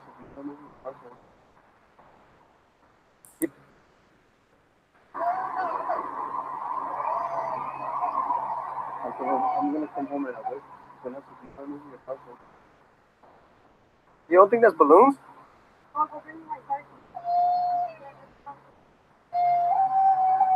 Looks like it's coming down. What do you think about that? That's pretty wild, huh? That's some of the most interesting footage I've seen in a long, long time. You can watch it yourself again if you want. Humanoid flying UFO. What is this? Pablo Morales. Check that out.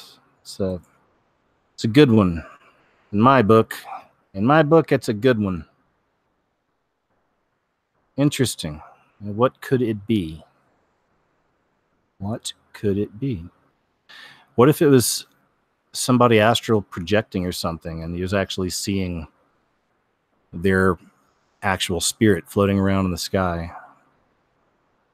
Could be a lot of things. Chips Ahoy goes full SJW. I was bummed to hear this. I don't eat Chips Ahoy anymore. I can't eat a lot of sugary stuff, and I'd rather not anyway, but I mainly do vegetarian at this point.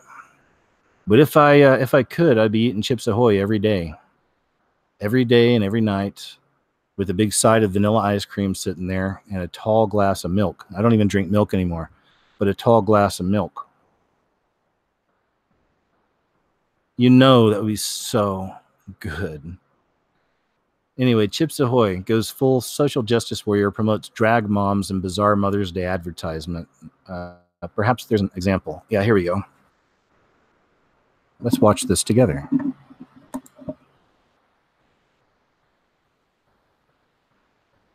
Y'all know what we're celebrating today? Mother's Day, and I am so thankful to have a mother like mine who supports me through all my craziness and loves on me and buys me Chips Ahoy cookies, Chewy, the original, everything under the sun. My mom knows I love my cookies, so get those cookies. And what's a sweet gesture for you to do to your mama, your real mama, your drag mama, whichever mama, somebody, whoever take care of you, whoever you feel or consider your mama? It's the day today. Get them a cookie, or two, a pack. Buy them all the Chips Ahoys in the world. I don't know. Or get some milk. Get her some milk too. You can't buy the cookie without some milk, honey. Get those cookies. It's Mother's Day. It's time to celebrate, love, all that. Cookies. Get them. And if you don't, how you gonna celebrate Mother's Day? Anyway, this is the world we live in. Welcome. I'll be your guide. Actually, do you know how to get out of here? But yeah, this is, just wanted to share. Just wanted to share that. Post Mother's Day, whatever that is. So, I really, I like looking into a lot of paranormal type events, and that's a part of my channel, and it's been things I've been interested in since I was a little kid. You know, all started with UFOs and anything connected with that, anything unusual. So there's a trend. We find trends of these different kinds of UFOs or types of UFOs. And then we have these other kind of bizarre trends that take a bit of a left turn. We have the weird beams of light. I've got a few videos on these on the channel, older videos too, I think going back 2014, because these beams of light have been seen all around the world. People have captured them all around the world on video and on film. So the next footage shows a thunderstorm when suddenly a weird beam of light comes out of clouds. The photographer said that here's some footage where they just let it roll. Let's see.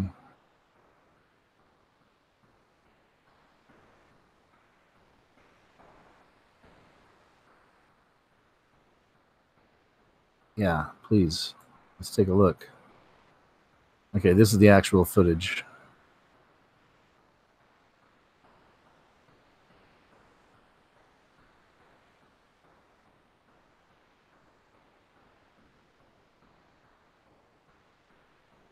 Pretty interesting, huh?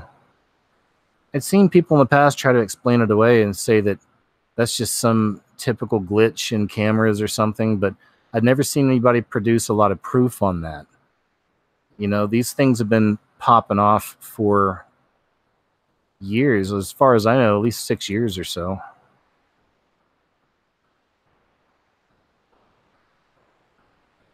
Or, you know, maybe it is a camera. I don't know. I just remember when I looked into it, I wasn't convinced it was just a camera thing that was happening. And with all the different examples from all around the world you can find of this anomaly, and the ones I was showing, you could see things coming out of the sides that looked like tentacles and stuff. It was really strange. They looked just like this, but when you got closer to them, you could see it looked like literally like tentacles coming out of it. So put that in your pipe and smoke it. Does anybody ever say that anymore? It's the first time I've said that in a really long time. I've had no need to tell somebody that, which is probably a good thing. We all know about this situation here. Not really going to go a whole lot into it. There's a video video footage he uploaded, and I think it was on his Discord server or something, but this is the way I found it, the way it's presented to me. And I took that footage and I uploaded it to my website because I didn't think it'd be good to have on YouTube or safe to have on YouTube. But it's the one with these little kids that are actually working in, it looks like a ritualistic kind of steam bath. It's very strange. Some of you have probably seen it. I've also seen people just claim it's from some hotel, you know, and I see people jump on that and, yeah, it's a hotel. It's been debunked. But I haven't seen anything. The footage you see with the little kids, there's nothing in that connects it to this hotel. You don't see any talk of children working there. You don't see any kids working there in the pictures. You don't see any of that obvious black sun and occult imagery and on top of the black cube of Saturn and all this. I mean, it looks very ritualistic. The girls are dressed, 2 of them are dressed in little bathing suits, and the other 2 are dressed up like slaves from ancient Rome. That's the way I saw their outfit. So, you know, anyway, I put that up on the site, the website. That allegedly is some of the last stuff that he had put up himself, like footage. That's where I found it myself. I've seen other people put it up in other videos. Like I said, some of them saying, it's just some hotel, you know, nothing to see here and stuff like this. I don't buy that. The footage to me is shocking. I've never seen anything like it that really connects to this, we know the kind of pedo type stuff and all that's happening with these Luciferians, you know, these elite. So just wanted to toss that out there. A girl that was his, I guess they lived in the same house together, but they rented rooms. She put up a video. Let me see if here it is. That's what I was going to jump to. We're not going to watch it. I just wanted to show you what it is so you can look it up if you're interested in all the Isaac Cappy stuff. I know a lot of people are real interested in that, been looking into it and what happened. So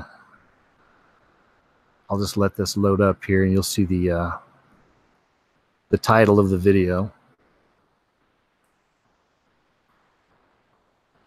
Flower Power, Isaac Cappy's neighbor, tells us her side, May 17th, 2019.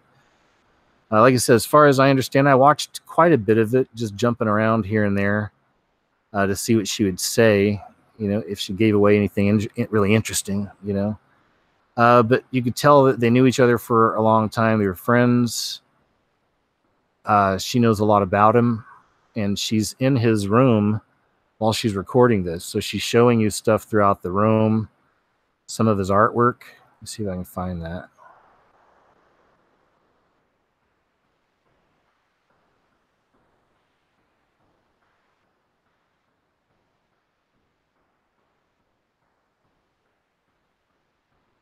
I'm looking, sorry. I just thought you might be interested, but it's taking too long with this.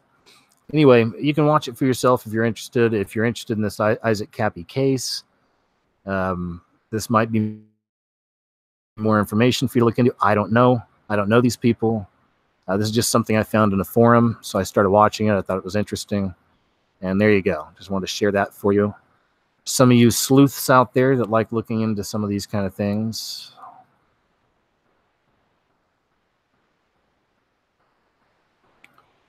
I don't even think I meant to leave this one up.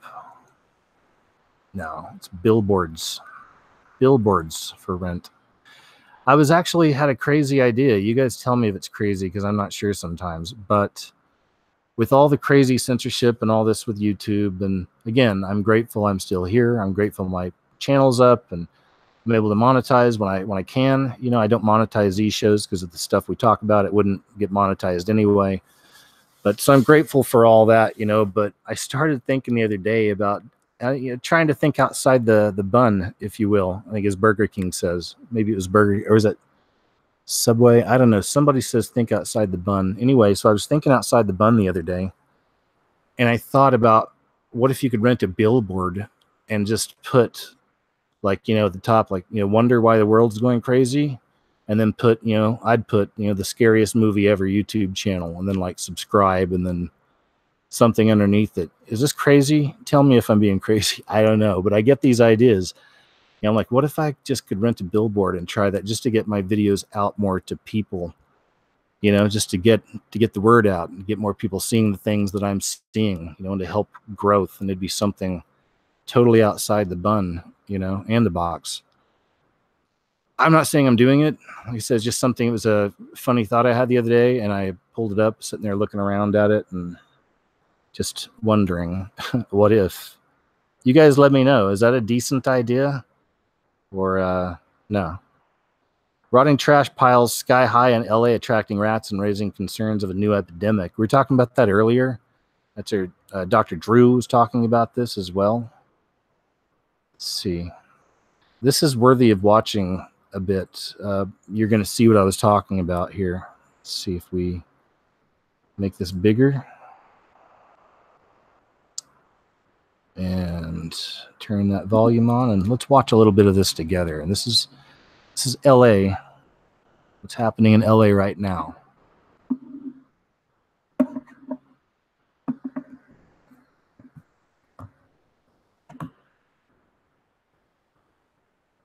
Breeding ground for disease and fleas carrying typhus. Now, the rats are living in mountains of trash left uncollected for weeks, even months. The mayor has promised to clean it up. But I-Team investigator Joe Glover found the city continues to ignore the growing garbage heaps. That puts all of us at risk. You're getting a bird's eye view of LA's most notorious trash pile. It's in downtown on Saris Avenue, right between the fashion and produce districts. Day and night, this spot and countless others are magnets for rats that could carry fleas infected with typhus and other diseases. I am so scared. Estella Lopez represents business owners who've complained to the city about the Saris Avenue trash pile and others like it. I can't walk down the street without thinking that a flea could jump on me. This national survey now ranks LA as the second most rat-infested city in the nation. volume's not very good, so I'm just going to pop around a little bit through this and see if you can look at this. I've seen this firsthand. I lived out there over 10 years ago, and I remember that area. Look at this.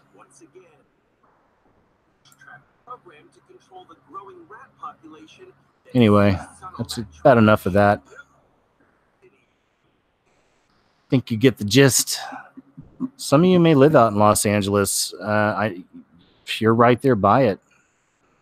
I'm sure a lot of you know about the downtown district, that area out there. I think it's called the Fashion District in Los Angeles, where all the homeless encampments are. It's right here, a little spooky. Report says 41% of college students believe hate speech not protected under the First Amendment. And of course, nobody hates speech. Just listen to it, right? Nobody wants hate speech. What is it? That's where it starts getting a little bit blurry with the controllers of these corporations. Typically, what they deem hate speech is anything that's not what they believe. And they're on the left, far left. So you see where this is going. A new report has revealed that support of the First Amendment among college students seems to be decreasing, as nearly half of students believe that hate speech should not be protected. Conducted by the Knight Foundation, the survey reveals that 41% of college students believe hate speech should not be protected under the First Amendment, while 58% believe that it should be protected. While the majority of students believe that hate speech should be protected, 53% of college women contend it should not be protected, as well as a majority of black students. Over half of college students agree that shouting speakers down is, and this is on blackchristiannews.com, by the way. Over half of college students agree that shouting speakers down is always or sometimes acceptable. At the same time, 83% of college students agree that using violence to end an event is never acceptable.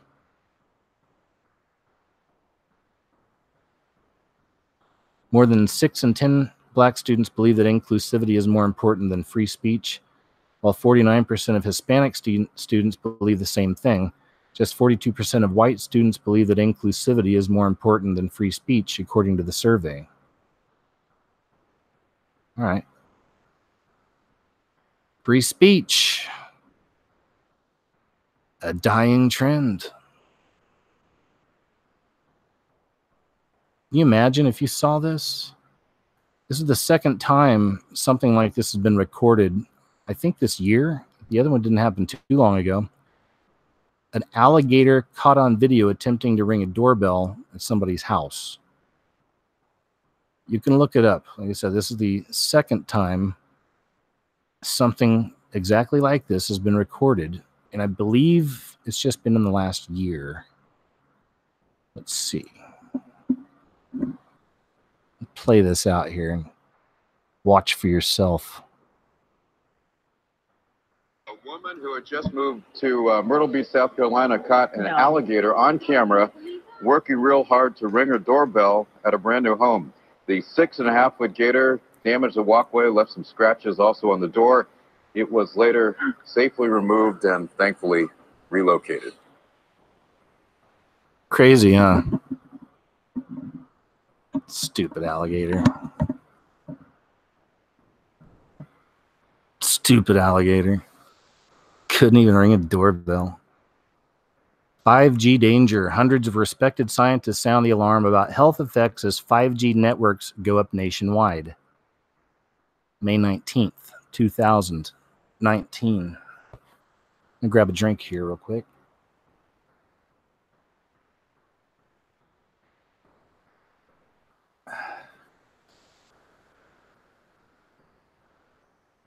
Even though many in the scientific community are loudly warning about the potential health effects that 5G technology could have on the general population, Verizon and AT&T are starting to put their 5G networks in major cities all across the nation.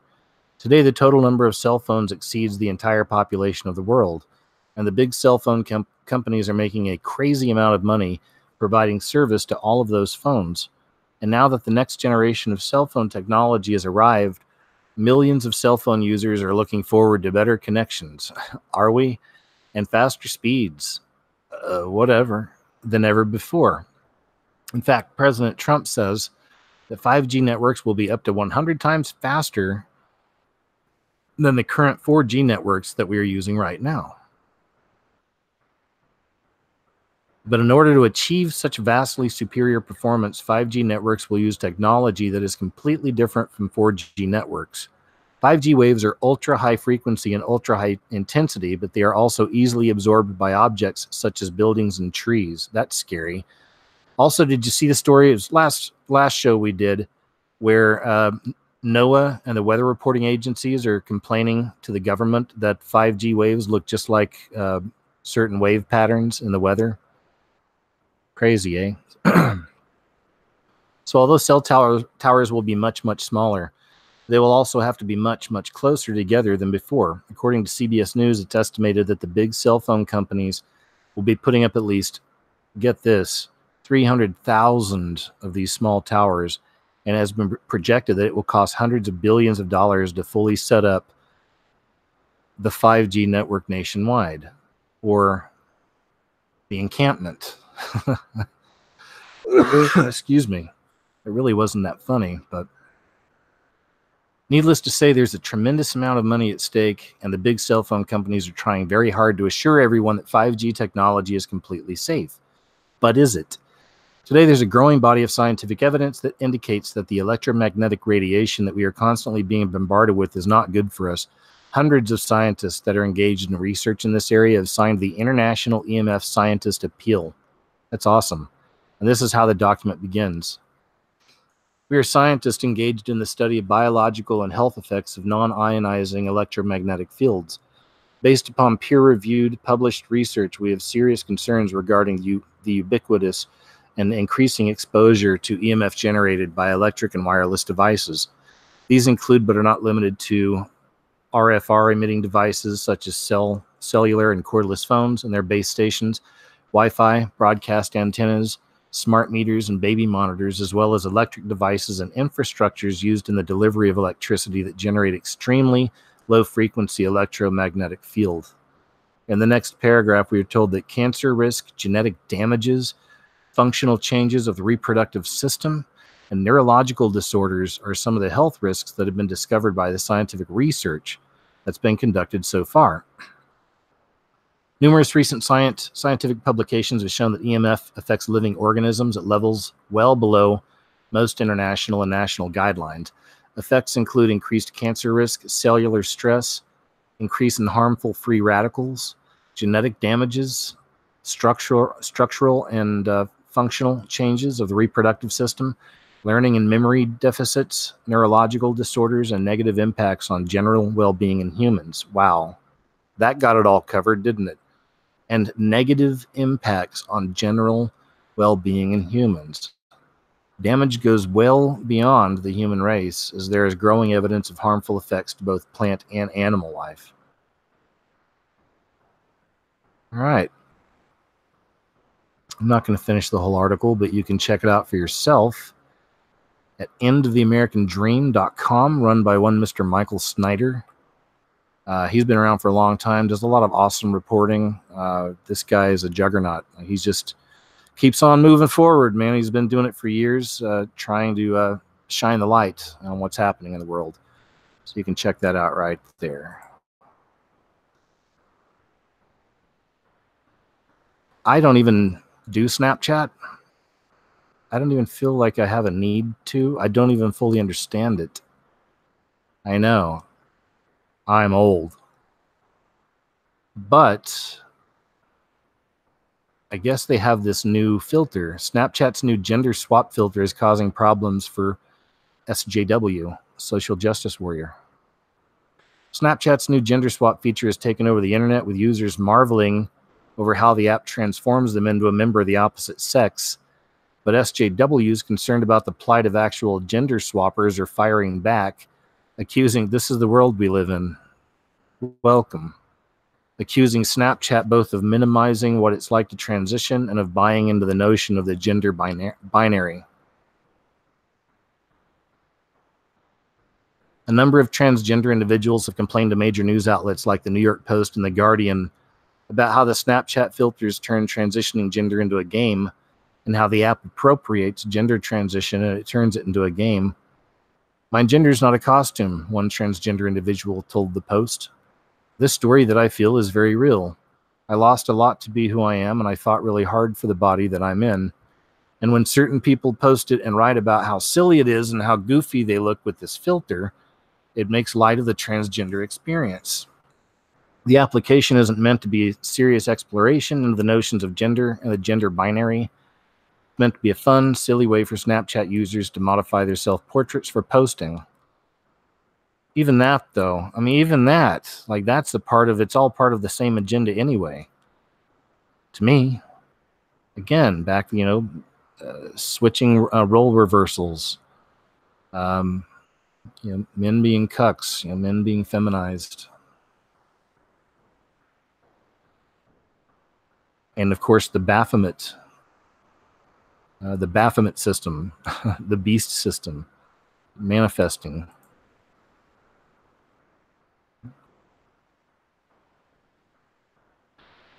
This was, see if I can find a picture. Billboard in New York's Times Square catches fire.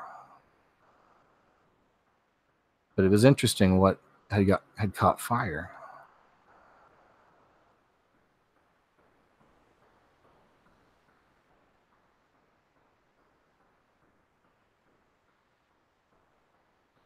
Well, I guess they took the picture down.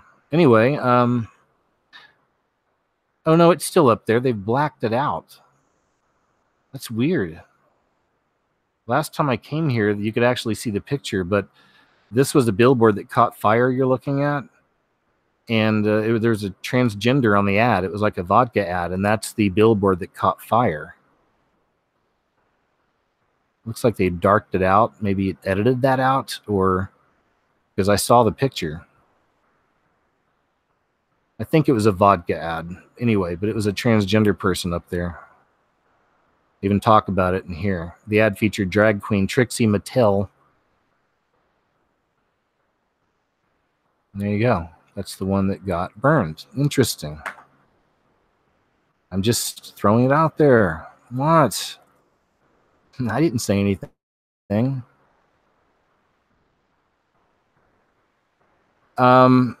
Just really the headline: Democrats unanimous as House passes bill forcing schools to let male athletes compete in girls' sports. The beast system, Baphomet system manifesting more and more, right? More and more.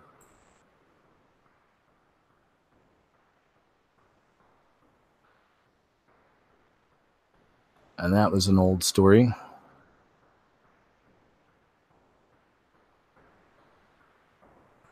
I think that's it. I couldn't play that last one. I was thinking about it, but it was from somebody's channel that I don't know the person, and I'm not sure if they would try to strike it or not. So it was nothing major. It was just a little kid in the music industry just talking about how all of the people he looked up to and idolized are horrible people. I thought that was pretty good. But anyway, let me jump over here to the chat for a little bit and just once again say, to the vets out there, thanks so much. Thank you for your service, of course. Hope you had a good Memorial Day, folks out there, the best you could have. Hope you've had a good 3-day weekend. Thanks so much for joining us. As I was talking about earlier, I've tried to switch it up. I've been trying to do more videos and this and that. And I've got stuff over on the website. But it's just the YouTube's messed with the algorithm so much that it just almost doesn't matter. So I'm just going to keep doing what I do. I've got a brand new video. It'll be up tomorrow. Still producing my stuff. We'll still be doing these shows. I'll be doing other shows as well, just kind of popping in maybe in the afternoon for some of our friends across the pond, for them to kind of be able to listen to one of our shows for once, just do a hangout chat. But I got a lot of ideas, but by the grace of God and because of you guys, I'm still here, and I really appreciate it. Thanks so much, just for being here. Thanks for listening, for joining in, being a part of the community. For those who support my work, thank you so much. For those of you who'd like to, I'll leave links below. Moderators, once again, thanks so much. It's good seeing you all again. I missed doing these, but I did get a lot of videos finished up. That was the good news. So more to come. and be doing the show again. Still planning maybe 2 weeks, but at this rate, it'll probably be less. I don't know. We'll see. Or I at least want to do some other types of hangout chat shows with you guys. You know, maybe we can even do a crazy live line again, you know, where I put the link in the chat and you guys can dive in and just kind of join. You know, every now and then in the past, we had some pretty crazy troll experiences, but you can always block those people. It's no big deal. And just be a direct line where you can jump in and we can all hang out and chat. I've been thinking about doing one of those again here soon. So anyway, that's it, man. Enough about me. I'm okay. Health good. Chubb's good. A little upset, a bit perturbed at me, I'm sure, because I had to shoo him away a few times. But, you know, he sends his best. You know, paws up. You know, Chubb says paws up, whatever that means. I don't get these kids these days, you know. And again, I appreciate you guys, man. Thank you. You know, this is the part where I usually just start rambling, so I should probably let you go. But you guys take care, and we'll talk to you next time. And have a great week, and be looking for some new videos and new shows. Take it easy.